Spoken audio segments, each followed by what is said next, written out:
The theatrical act on the book is now will be now performed by a Chandigarh-based group, Theatre for Theatre. A special note of thanks to TFT for organizing and sponsoring many of the performances in this festival. We invite Mr. Sudesh and his group to come and enact the book Bolero class. जिसके हाथ जमीन में गड़ी स्वर्ण मुद्राएं लग गई, बड़ी समस्या उठ खड़ी हुई साहब। किसी को बताएं तो चोर कहलाए जाने का डर, और अगर ना बताएं तो सोना मिट्टी एक समान। चंद्रचूड़ जी कभी कभी उस दिन को कोसते जिस दिन उनका साला रितेश उनके लिए विदेश से फ्रांसीसी रेड वाइन लेकर आया था। अरे उसी दिन से तो उनका मन तरह तरह की कल्पनाओं में खोया रहने लगा था, तरह तरह की योजनाएं बनाने लगा था। चंद्रचूड़ किशोर, कैशियर, भारतीय जीवन बीमा निगम की नेम प्लेट वाले उस छोटे से घर में उनकी दिनचर्या बहुत ही नियमित ढंग से चल रही थी। रोज सुबह 6 बजे उठकर राधा कृष्ण गोयनका कॉलेज के ग्राउंड का एक चक्कर लगाते, वहां से वापस आकर एक कप चाय के साथ दैनिक हिंदुस्तान के नगर संस्करण को मनोयोग से पढ़ते, भाई तैयार होते, पत्नी के साथ बैठकर नाश्ता करते और ठीक 9:45 बजे रिक्शे पर बैठकर मेन रोड पर स्थित अपने सीतामढ़ी वाले ऑफिस के लिए चले जाते। पढ़ लिखकर कुछ बनना चाहते थे। एमए की पढ़ाई के लिए दिल्ली विश्वविद्यालय का फॉर्म भी भरा, मगर होनी को कौन टाल सकता था। एक दिन अचानक उनके पिताजी को ऑफिस में ही हार्ट अटैक आया और वह चल बसे। पिताजी के इस तरह समय चले जाने से घर की सारी जिम्मेदारी चंद्रचूड़ के कंधों पर आन पड़ी। उच्च शिक्षा के विचार को त्याग कर उन्होंने अनुकंपा के आधार पर मिल रही नौकरी करना ही बेहतर समझा। मां के कहे अनुसार बचपन की सहेली की बेटी सीमा के साथ उनका विवाह तय कर दिया गया। उन्होंने भी बिना किसी ना नुक्कर के हामी भर दी। बहुत ऊंचे ऊंचे सपने नहीं थे उनके। जब भी उनकी सोच पर नकारात्मकता हावी होने लगती तो उन्हें अपने दादाजी की वो कही हुई बात याद आती। अरे सुनो भाई। हाँ जी दादाजी। अगर इस संसार में संतोष से जीना है तो अपनों से आगे वालों को नहीं, अपनों से पीछे वालों को देखना चाहिए। फिर आप देखेंगे बहुत से ऐसे लोग हैं जो बुनियादी जरूरतों से मरहूम हैं। बहुत से ऐसे लोग हैं जिनकी इस अवस्था आपसे भी खराब है। भाई अपनों से आगे वालों को देखने पर आदमी महत्वाकांक्षी हो जाता है, जिसके पूरा ना होने पर असंतोष होता है। ठीक कह रहे हैं दादाजी आप। चंद्रचूड़ जी का जीवन इसी तरह संतोष पूर्वक चलता रहता अगर उनका साला रितेश फ्रांस ना गया होता और वहां से उनके लिए बढ़िया पेत्रूस रेड वाइन ना लाया होता। दरअसल जिस साल चंद्रचूड़ जी का विवाह हुआ उसी साल रितेश दिल्ली में कंप्यूटर का कोर्स कर रहा था और संयोग देखिए साहब, अगले ही साल मल्टीनेशनल कंपनी में जॉब मिल गई। कंपनी ने तीसरे ही साल ट्रेनिंग के लिए फ्रांस भेज दिया। अरे भाई हमने तो कभी नहीं सोचा था कि कोई हमारा सगा विदेश जाएगा और वहां से हमारे लिए दुर्लभ तोहफे लेकर आएगा। रितेश कह रहा था विदेश से जीजाजी के लिए कुछ स्पेशल लेकर आ रहा है, सरप्राइज। परफ्यूम, हो सकता है परफ्यूम लेकर आएगा। और तुम देखना जब वो परफ्यूम लगा के ना जब मैं दफ्तर जाऊंगा ना तो कोई पहचान भी नहीं पाएगा कि फ्रांस का है। काहे को मुस्की छोड़ रहे हो? अरे रितेश! और सुनाए ठीक ठाक? दीदी और सुनाइए। बस बस बहुत बढ़िया बहुत बढ़िया। और कैसे हो? अरे फर्स्ट क्लास बिल्कुल। बैठो अभी बैठो। तेरे जीजाजी तेरी ही बात कर रहे थे। लो दीदी आ गए हम हैं? अच्छा गैस कीजिए क्या लाया हूँ आपके लिए। कैप। नहीं नहीं कंगा। कंगा? अरे नहीं नहीं नहीं परफ्यूम। ओ भाई क्या बात है। अरे अकेला परफ्यूम ही नहीं जीजा जी, ये टी शर्ट और ये जर्सी। अरे भाई दीदी आपके लिए चॉकलेट जी भर के खाना, बहुत शौक है ना आपको। अरे भाई रितेश, इतना सामान लाने की क्या जरूरत थी? तो कर लो बात। अरे अकेले तो आप हमारे जीजा जी हैं, आपके लिए नहीं लाता तो और किसके लिए लाता भला? वो क्या है कि जहाज में अगर वजन 20 किलो से ज्यादा हो जाए ना तो साले एक्स्ट्रा चार्ज करते हैं, नहीं तो कुछ अच्छा लेकर आता आपके लिए। अरे रितेश जी, अब हमें भी पता है विदेश में बहुत महंगा सामान मिलता है, अब तो अपने देश में ही सस्ता सामान मिल जाता है। गलत बात कर रहे हैं जीजा जी। अरे जो सामान वहाँ मिलता है वो यहाँ कहाँ? यहाँ तो सब साला चाइनीज माल बेचते हैं, उसी पर made in France, made in England के ठप्पे लगा देते हैं, लेकिन असली अंतर तो यूज करने के बाद ही पता चलता है ना। अब देखिए एक और स्पेशल चीज है, रेड वाइन। लाल हो गया जीजा जी। अच्छा ये देखिए, रेड वाइन अब इंडिया में बनने लगा है और महाराष्ट्र के लोग बताते हैं कि सस्ता भी है, लेकिन जब आप इसे पिएंगे ना तो क्वालिटी का अंतर अपने आप समझ में आ जाएगा। अरे बड़ी डिमांड है इसकी सारी दुनिया में, इसीलिए तो कहते हैं खाना खाना और वाइन बनाना फ्रांसीसियों से सीखे, फ्रांसीसियों से। एक बात और बताऊं आपको, ये दक्षिण फ्रांस के ना वादियों के बेहतरीन काले और लाल अंगूरों को मिक्स करके बनाते हैं। क्या बात करते हो? और नहीं तो क्या। अरे अमेरिका में बड़ी डिमांड है इसकी, 50 यूरो से शुरू होती है जीजा जी, 50 यूरो से। क्या बात करते हो? सच्ची। रितेश, आकर मुंह हाथ धो लो। आया दीदी। ठीक है जीजा जी, आप फिर रेड वाइन के साथ टाइम पास करिए। मिलते हैं बाद में। ओके। रितेश ने फ्रांसीसी रेड वाइन की महिमा का ऐसा बखान किया कि उसके जाते ही चंद्रचूड़ जी सबसे पहले पहुंचे साइबर कैफे और वहां जाकर उसकी बातों की सच्चाई जांचने की कोशिश करने लगे। और उन्होंने पाया रितेश तो सच कह रहा था, फ्रांसीसी रेड वाइन को अमीरों का शौक है। बड़ी बड़ी सोसाइटियों में शराब नहीं, रेड वाइन परोसी जाती है। बस अब तो उन्हें पता चल गया था कि कितनी बड़ी चीज उनके हाथ लग गई है। जब वह रिक्शे से साइबर कैफे से बाहर निकलकर रिक्शे का इंतजार कर रहे थे, तब उन्हें उनके बाल सखा कैलाशपति की बात याद आई, जिसके बारे में लोग अक्सर कहा करते थे कि यह गांजा और चरस बेचता था पहले, लेकिन अब तो यह दिल्ली और मुंबई की पार्टियों में हेरोइन और कोकीन भी सप्लाई करने लगा है। कैलाशपति ने चंद्रचूड़ जी से एक बार कहा था, अरे कैलाश यहाँ आओ, देखो भाई, हेरोइन और कोकीन का नशा पता है कौन लोग करते हैं? बड़ी बड़ी सोसाइटी वाले लोग, ये अभिनेता, फिल्म स्टार, ये नेता, क्रिकेटर, सब हीरोइन और कोकीन ही तो पीते हैं। लेकिन इसका नशा बड़े लोगों की संगत में बैठकर किया जाता है, लेकिन छिपकर, किसी को पता नहीं लगना चाहिए। उस दिन चंद्रचूड़ जी के दिमाग में एक बात बैठ गई कि रेड वाइन तो अमीरों के बीच फैशनेबल है और इसका सेवन हेरोइन या कोकीन की तरह छिपकर नहीं करना पड़ता। ऐसा नहीं था कि इससे पहले उन्होंने कभी रेड वाइन के बारे में सुना ना हो। उनके स्कूल के दिनों में उनका दोस्त महाशय, जो कि मुंबई में डी अक्षर से शुरू होने वाले एक टीवी सीरियल का प्रोडक्शन मैनेजर था, उसने बहुत साल पहले उन्हें एक कहानी सुनाई थी जिसका संबंध भी रेड वाइन से ही था।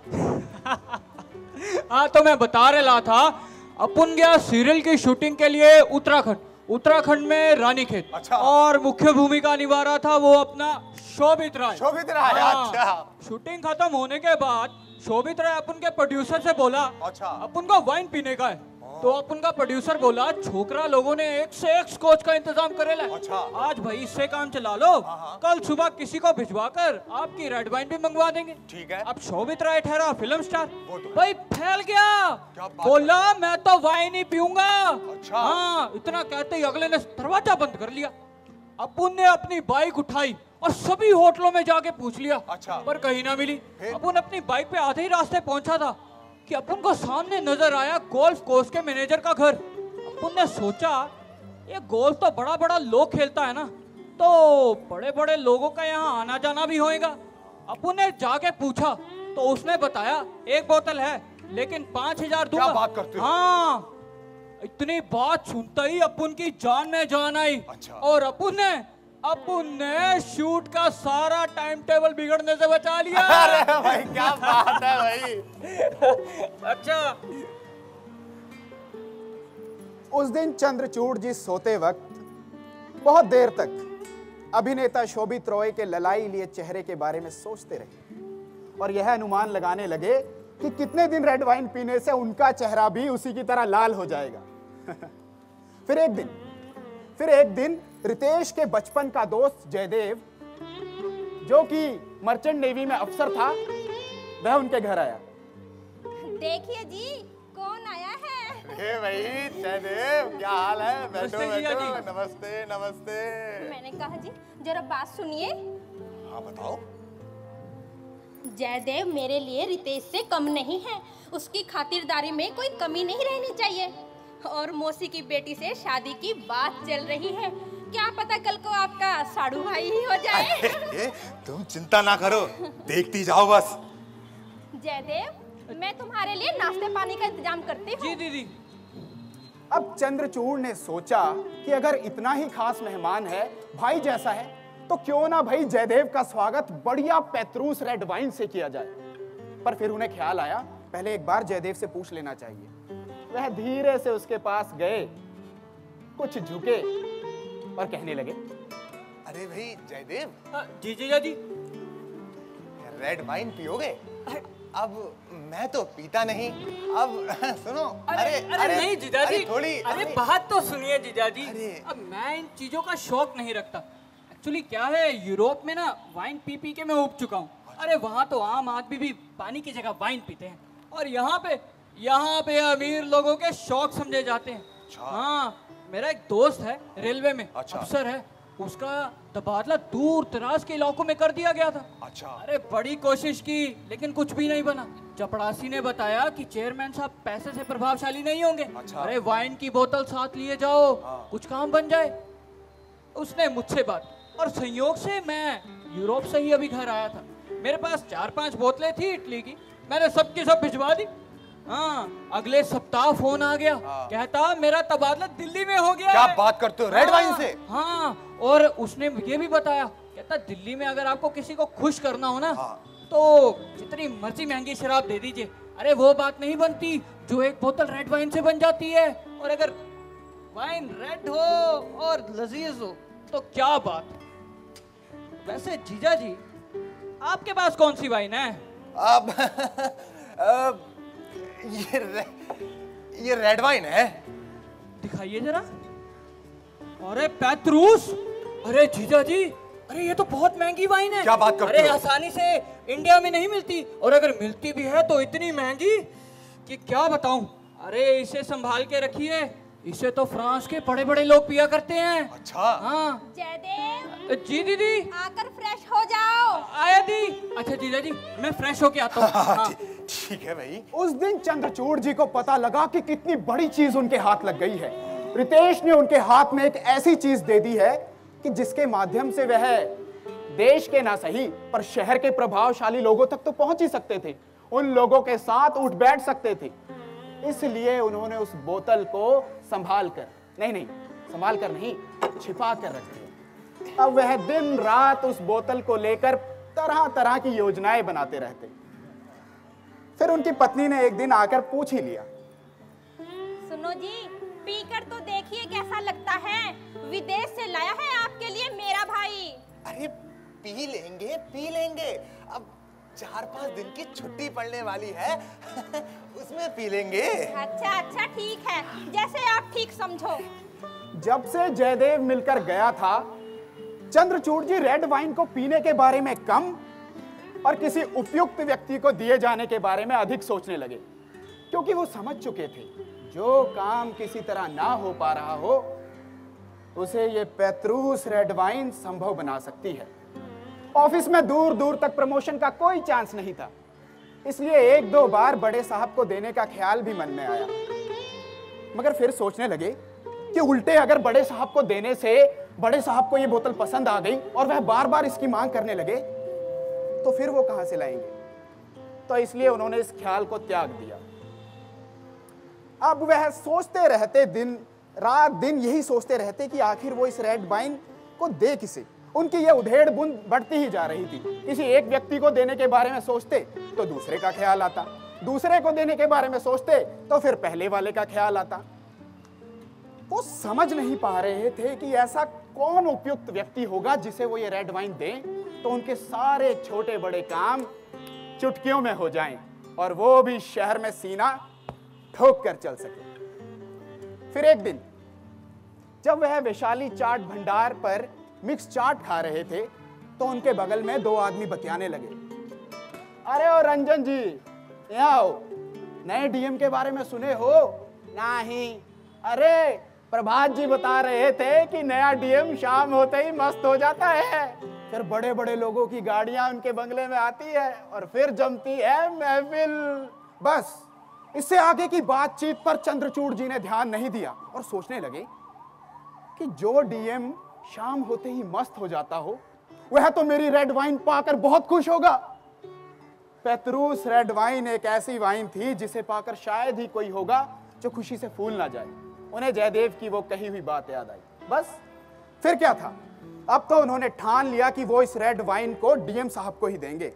अब दिन रात वह इस योजना को कार्य रूप देने के बारे में सोचते रहते। पर पहली व्यवहारिक समस्या ये उठ खड़ी हुई कि आखिर डीएम साहब के पास पहुंचा किस तरह जाए। उनके कर्मचारियों को बोतल देकर आने का कोई तुक नहीं बनता। इससे एक तो यह बोतल डीएम साहब के पास पहुंचेगी, इस बात की कोई गारंटी नहीं।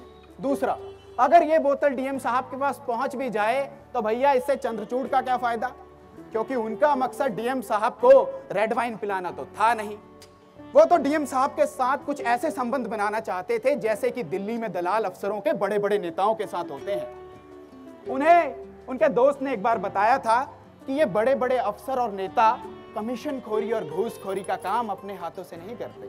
ये किसी ऐसे व्यक्ति के माध्यम से ये काम कराते हैं जो उन्हें खिला पिलाकर खुश रखे, जो उन्हें उनका हितैषी नजर आता हो। बस भैया फिर क्या था, अब तो उन्होंने ठान लिया कि वह खुद डीएम साहब के पास जाएंगे और अपने हाथों से इस रेड वाइन को उन्हें भेंट करेंगे।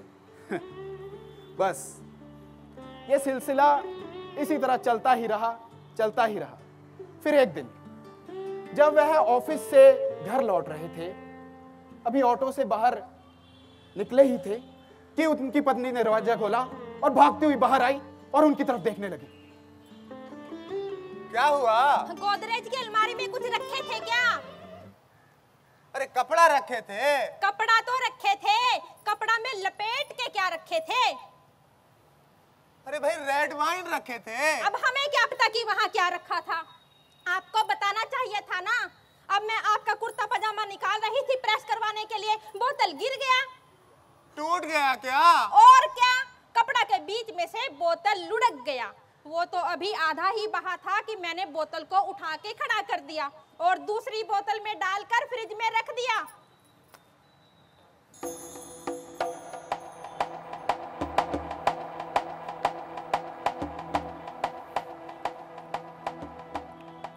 चंद्रचूड़ जी को कुछ नहीं सुनाई दे रहा था कि उनकी पत्नी क्या कह रही है। उन्हें ऐसा प्रतीत हो रहा था